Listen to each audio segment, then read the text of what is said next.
am so excited to be sitting down with yet another lady from Rural Rooted, Ashely, and she has, I think, one of the coolest things that I have experienced or ever met somebody who has a tree farm. Her and her husband have a tree farm, and they are making it happen. And so, Ashely, I don't want to take your thunder because you guys have done so much, but can you tell us a little bit about yourself and kind of your business? Yeah, absolutely. So, like Ali said, my husband and I bought a Christmas tree farm about a year ago. It had been on our hearts for probably about 7 years before that. We actually stumbled across the property in 2013 when we were planning our wedding, and we had been thinking about it ever since. We found out that my pap knew the owner and had some initial meetings in 2015, 16, and it didn't work out then. But then everything rolled around again in 2019, and we were able to make it happen. So we bought a Christmas tree farm, and we've planted some nursery and ornamental trees too, and really working to expand. And neither of us have any background in agriculture, so we're first generation and just jumping into this journey and learning as we go. Yeah. So I love that. I love that you guys don't have an agriculture background and you saw an opportunity and you took advantage of it. But I'm sure that that was very scary and that there's been a lot of Yeah. challenges that has come with that. So tell us a little bit about some of that and maybe the learning curve that y'all have gone through. Yeah, so it's been a big learning curve. And one of the things that we're blessed with is to have a great mentor as the previous owner. He actually lives on the next property. So he's been showing us the ropes and teaching us a lot as we go. But there's been definitely challenges. I have not had a career before that depended on the weather or I had to worry about pests. So this has been a lot for us to learn in a short time. So it's kind of like drinking by the fire hose to figure out what we need to do to take care of the trees.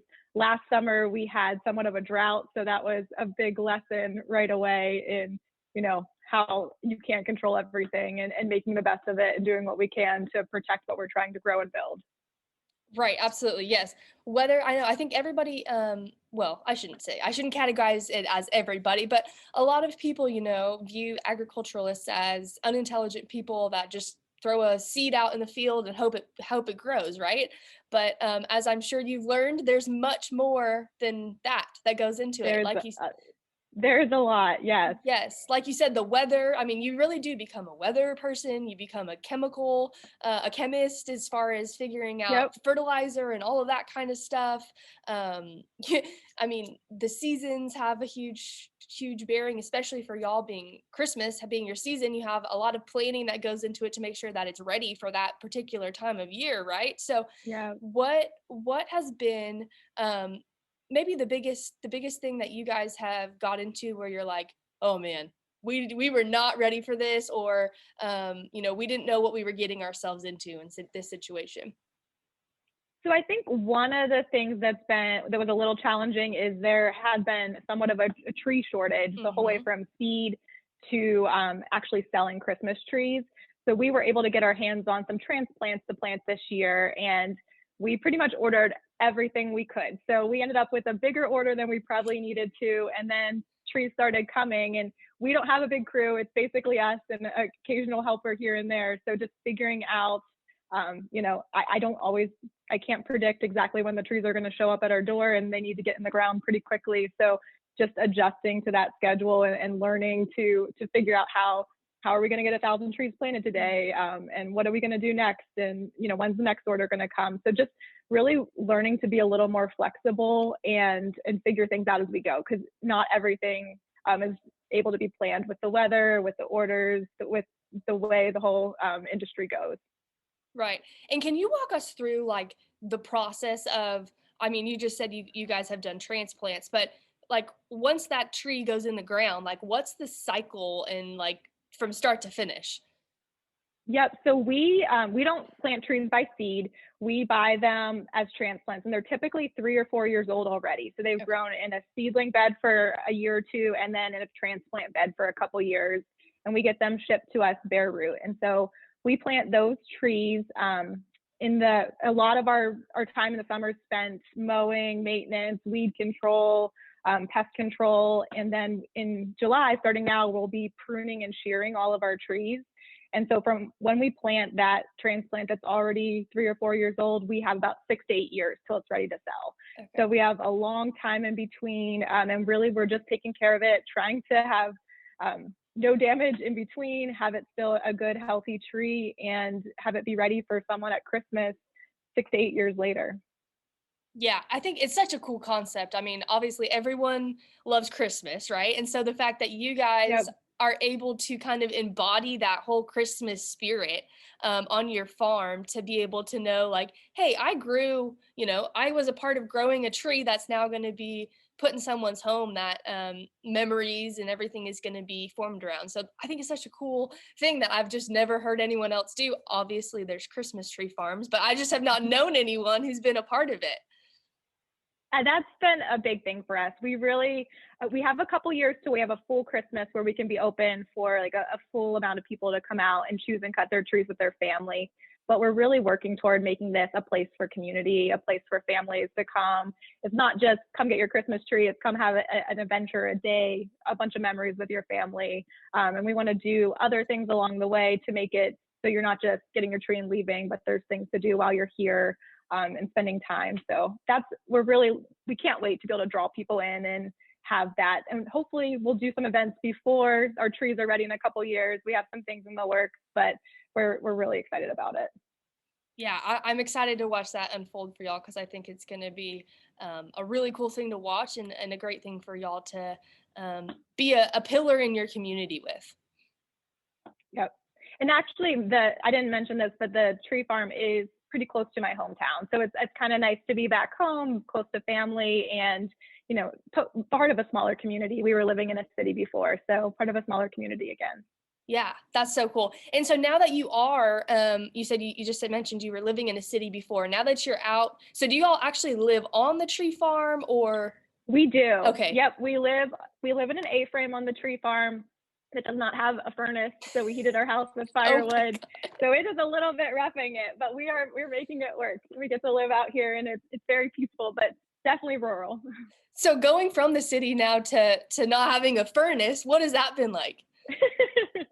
It's been good. So we were ready. We had our fun. We lived in the city. We did, going out multiple nights a week, the takeout, whatever you wanted, and we were ready for some more land and more space in the next chapter. But it's definitely night and day from where we were before. Yes, absolutely. But I love that. I love that you guys have embraced it and you're making it your thing and you're building a business around it. Yep. Okay, I do want to ask because I think so trees, right? It's a long lifespan that you just kind of mentioned too. So are you guys having to almost like you're planting probably every year so that your years can continue, right? Exactly. So we did buy the tree farm. There were trees on it that we had about 3 or 4 years Okay. of trees planted, and then we're planting every year. And so we'll continue to do that. So as people cut down trees, not every single tree makes it. We'll be replenishing our stock and always having more. We have a little bit more space to expand into. So hopefully, fill our property with as many trees as that can fit, and we'll keep growing from there.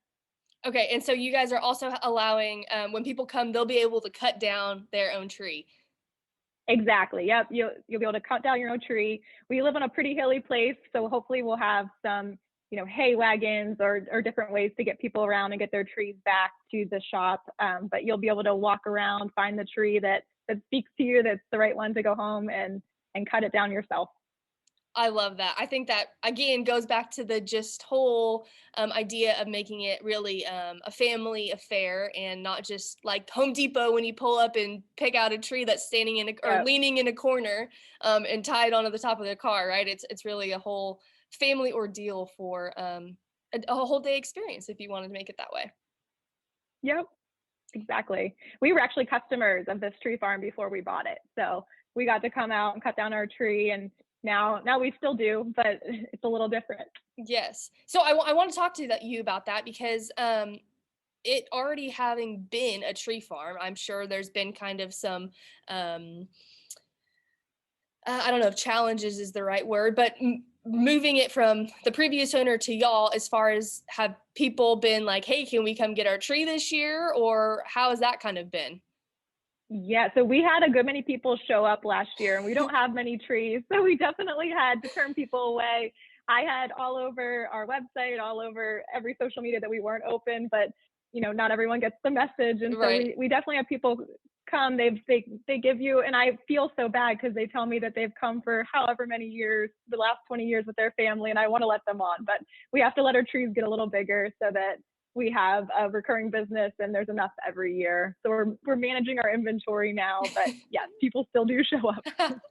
And I'm sure, okay, so obviously Rural Rooted, we talked about social media and all of that. How has that kind of helped change y'all's business and your way of connecting with the community? I think it's really given me more clarity and purpose in what I'm posting. It's a little challenging right now because we aren't open yet. We don't have trees to sell, but I still want to take people along on our journey and share what we're doing. So I think that Rural Rooted has really helped in connecting with this community for me to be able to tell my story and given me kind of the know-how behind that. So and the community behind that too has been super helpful with meeting everyone along the way and making so many great connections. So I have to ask, how's the reckless abandonment going? We're not quite a reckless abandonment, but inching our way there, trying to give add a little more reckless abandon Right. into my life. So for those of I am a planner. Yes. So for those of you who are listening or watching, part of Rural Rooted was kind of really figuring out our why and the challenges that come with that. So for Ashely, she told us about how she's a planner. You know, she likes everything to be in order and know exactly what's happening. So I don't even remember how the word or term reckless abandonment came up, but that was something that they had suggested her. Um, I think it was to help you find your why or something like that. So, um, Yep. And I was like, oh, I'm not quite sure that reckless abandon is exactly the right fit, but I think a little bit is good in everyone's life. yes, absolutely. A little bit of adventure is good for everyone. So Ashely, I want to know too. So for you guys, you also just planted a pumpkin patch, correct? Yes, we did. So as far as maintaining the business, um, outside of Christmas, right? That's probably, I'm assuming, part of your goal is to make it kind of a year-round um, Yeah. place for people to come and visit. So tell us a little bit about how y'all are doing that. So to start, we planted a pumpkin patch this year, and so this is the first time I've planted pumpkins. We went all in with, I think we have about a quarter acre planted, so we're seeing what we can do and how many I can grow. But my goal is to have some kind of fall festival out there. I'd like to look forward to other events in the summer, maybe like some vendors, Christmas in July, some different things. So we're looking at opportunities along the way to make it more of a year-round business where we're growing things that aren't just in the winter season, and we have other opportunities to get people out to the farm. I have a storeroom in our barn that I'm trying to work on fixing up. So maybe there can be some kind of shop, not sure what it'll look like or what kind of hours yet, but just ways that we can get people out here more often. Yeah, and make it really a destination, right? For a community destination. Exactly. Yeah. Yeah, And exactly. We fell in love with it's pretty remote. It's a pretty landscape. It's right by the state forest. We fell in love with it and would love to share it with other people. So whatever we can do to make it more than just a couple weeks before Christmas. right. And remind me again of exactly where you guys are. We are located in central Pennsylvania. Okay. We're about 15 miles south of State College, which is probably the biggest town that people know of. Okay. So, obviously you can't ship a Christmas tree, right?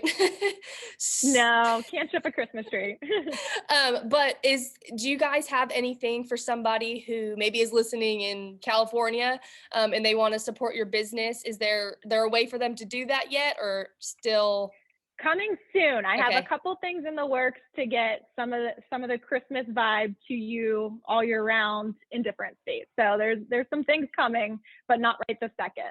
Awesome. Well, stay tuned if you are listening and want to support Ashely, and Tuckaway Trees is their farm name, and so stay tuned if you're wanting to get connected and um, watch their tree farm unfold. Oh shoot, are you You still with still me? Yeah, sorry, did I lose you for a second? Okay, yeah, I don't know. It all froze and I thought it Yeah. went. Okay, awesome. I can edit that out. That's a good thing about Zoom. Yes. um, so also, Ashley, I do want to talk to you about, we've mentioned in the beginning of this that you guys did not have an agricultural background. This is something completely new. What is maybe some advice that you would give somebody who is wanting to get involved in agriculture, whether through a tree farm or really just kind of immersing themselves in the world of agriculture? I think the biggest thing for us, and we touched on a little bit earlier, is to find a mentor.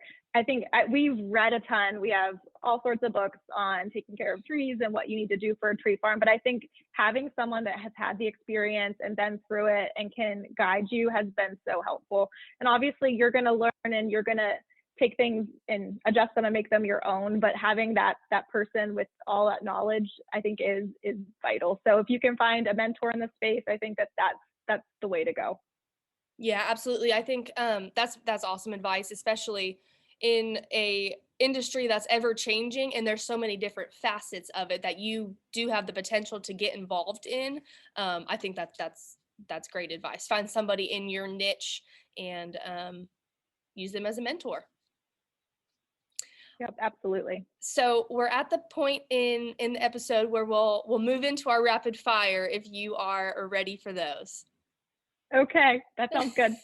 Okay, so the first question is, if you could eat any food for the rest of your life, what would it be? Tacos. Oh yeah, that's a good one. I know, I always go back and forth between tacos and pasta, I feel like. I know, I was thinking something carb like Yeah, pasta, pizza, or tacos, but I feel like you can make them a little different. So if that's I'm true. stuck with tacos, they can maybe have some variety there. Little variety, absolutely. Second question is, if you had to pick a color to describe your personality, what would that be? Hmm.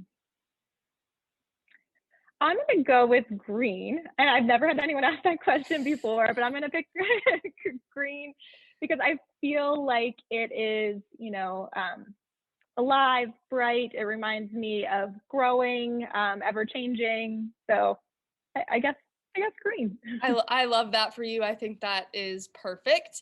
And then the last one is, what is your favorite book? Ooh, I know that's a hard one.